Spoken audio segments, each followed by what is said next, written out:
গভীর জঙ্গলে বাস করত ৩ বন্ধু, বাঘ শেরু, শিয়াল মিকি, আরেকটি বড় হাতি।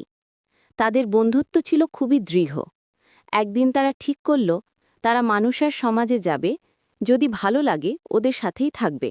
তারা ৩ জন রওনা হল মানুষের বসতি অভিমুখে। অনেক পথ হাঁটার পর তারা পৌঁছাল একটি প্রশস্ত নদীর তীরে।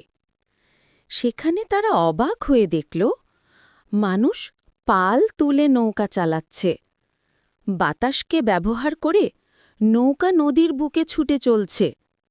শিয়াল মিকি বিস্ময়ে বলল, দেখো শেরু, বাতাসকে দেখা যায় না, তবুও মানুষ তাকে কাজে লাগাচ্ছে।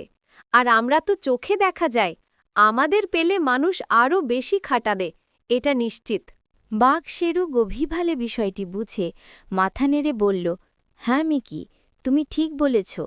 মানুষের সমাজে থাকলে আমাদের স্বাধীনতা থাকবে না, আমাদের জঙ্গলই বেশি ভালো। শেরু ও মিকি সিদ্ধান্ত নিল ফিরে যাবে জঙ্গলে। কিন্তু হাতি থেমে গিয়ে বলল, না, আমি এত দূর এসেছি, আমি মানুষের সমাজেই থাকতে চাই, হয়তো ওরা আমাকে নিজের মতো করে নেবে। যতই বোঝানো হোক, হাতি আর ফিরল না।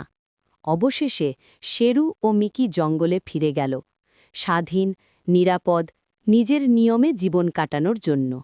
অন্যদিকে মানুষের সমাজে রয়ে গেল সেই হাতি।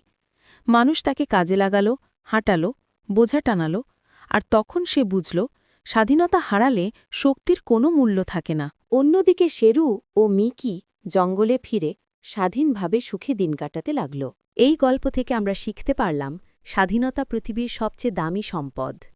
যেখানে স্বাধীনতা নেই, সেখানে শক্তি, ক্ষমতা বা আরাম কোনো কিছুই সত্যিকার সুখ এনে দিতে পারে না।